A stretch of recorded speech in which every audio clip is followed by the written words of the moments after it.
Breaking news out of Washington. The House Oversight Committee just received files from the estate of Jeffrey Epstein. A Democratic spokesperson says committee Democrats are reviewing hundreds of documents handed over to the committee, and they have just released that body drawing allegedly drawn by President Trump for Epstein's 50th birthday. Here it is. The Wall Street Journal was first to report on it a few months ago, and today we're getting a first look at it. Joining us now, staff writer for The Atlantic and MSNBC political contributor Mark Leibovich, the Bulwark senior reporter Will Sommer, host of the Bulwark podcast, and an MSNBC political analyst, Tim Miller. Mark, I know you are thrilled and honored to be on the show today to get a first glimpse of this. You know, it's happening in real time. First of all, I'm always thrilled and honored to be on the show, Katie. This is, I mean, we've had the wording on this before. We've sort of had a general sort of contours of what this is before. This is actually sort of the physical. This is actually it. We are seeing this. It's unclear whether the needle will move any more than it already has. But obviously, look, I mean, Donald Trump has said that this doesn't exist. This, what I can tell, looks like it exists. So start with that.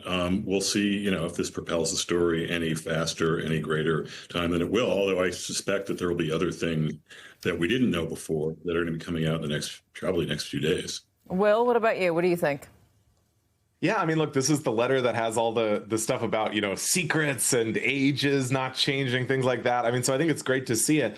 The sort of instant reaction I'm seeing from right-wing media, they're really focusing a lot on the signature, saying, oh, you know, Charlie Kirk, for example, is saying, that doesn't really look like Trump's signature. It looks just like Trump's signature. I mean, if you pull up what Trump's signature looks like, it looks pretty much exactly like that. So, you know, I think this is going to keep the story going, the Epstein story that Trump has obviously tried to avoid. You know, that and Mike Johnson claiming and now backing off the idea that Trump was some sort of FBI informant against Epstein. I think the story is sort of turning against the administration once again. Yeah, I mean, I am pulling up Donald Trump's signature right now, and gosh, the D is exactly the same. I mean, I don't know. Listen, I'm not a handwriting expert, but this was in the birthday book. The Wall Street Journal reports that he submitted it.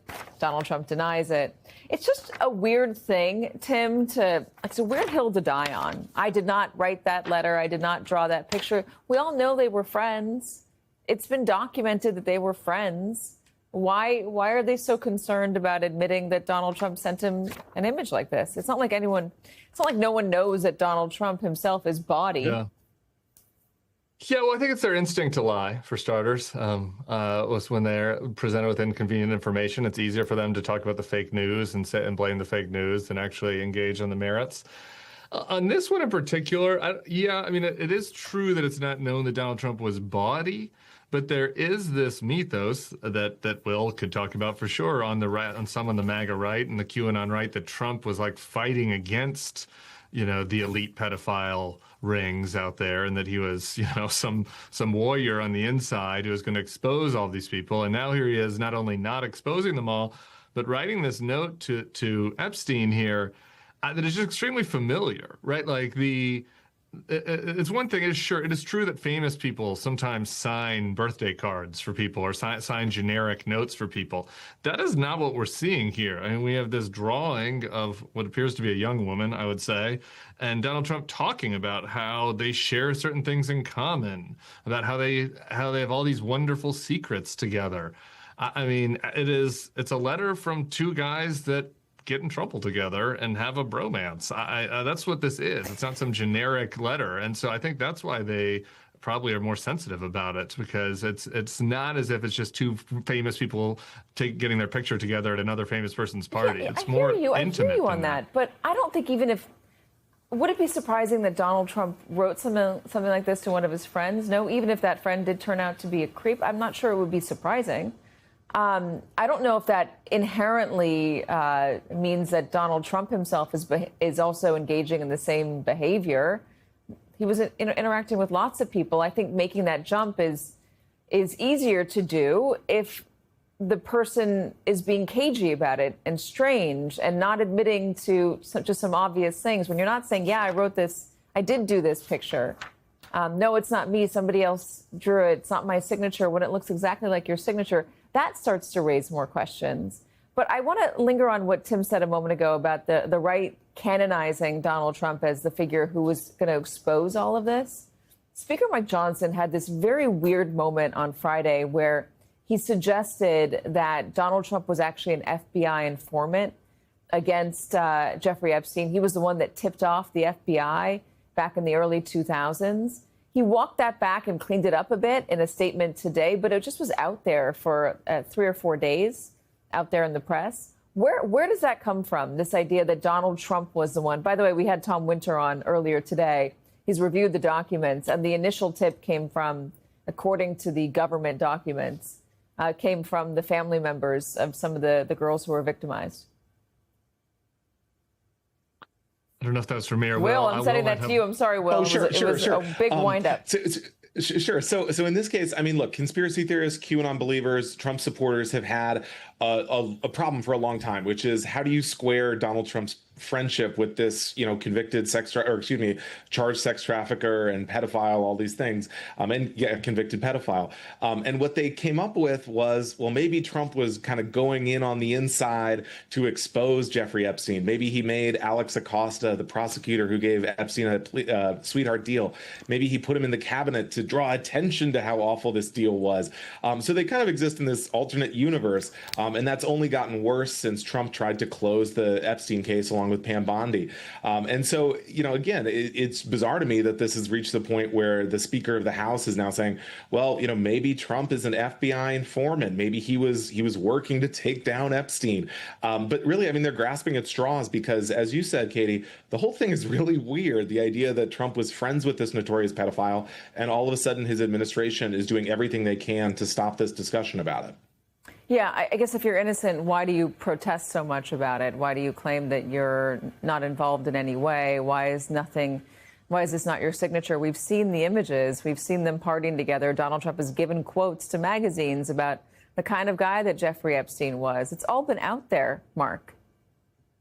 Yeah, well, I mean, look, the protest too much thing is a close cousin to what Tim just said about, the line comes easily, right? I mean, they're trying to convolute this. Is convolute a verb? I don't know. It is convoluted. This makes it more convoluted when you mix the FBI informant thing, which I just learned about yesterday. I guess we all just learned about it yesterday, with whatever quibbling and protesting there is about the signature, whether this is real or not. I mean, look, this is what everything we're seeing in this new document, in this letter, what we've heard about it, does not strike me, and I don't think it'll strike a lot of his supporters as out of character for Donald Trump. I mean, this is very much in line with the person that people who both love and hate him over the years have come to know.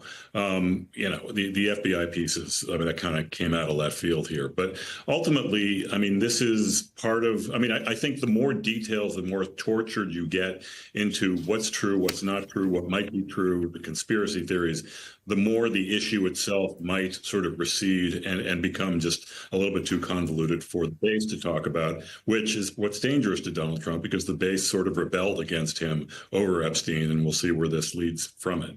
I want to get you, though, Mark, on your piece today, which was, I thought, the most interesting way to talk about this, at least for the moment, which is not maybe the most interesting, but one of the interesting ways to talk about this. The Democrats, I always think you're the most interesting. The Democrats are really latching on to Epstein, and they're trying to say that anything that Donald Trump does is a distraction from Epstein. He doesn't want to talk about Epstein. He's worried about Epstein. So any move he makes, sending troops to Chicago, signing executive orders to change the name of the Department of Defense to the Department of War, all of it is a distraction. Is that a good idea or a bad idea?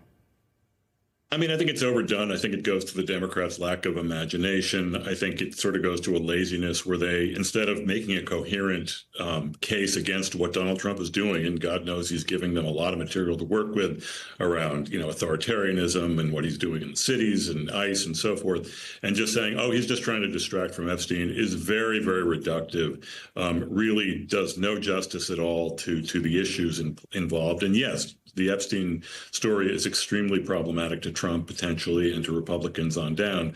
But I also think, enough already. They actually have to work harder to make a case that is actually going to drive, the kind of support and bring them out of the wilderness that they have not been in for a while.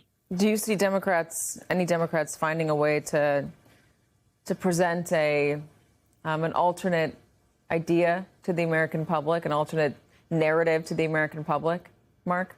I think there are some. I mean, look, I mean, the Democrats writ large are, they're in a heap of trouble around fundraising, around what's going on at the DNC, around sort of lack of confidence in their leadership, what polls are saying.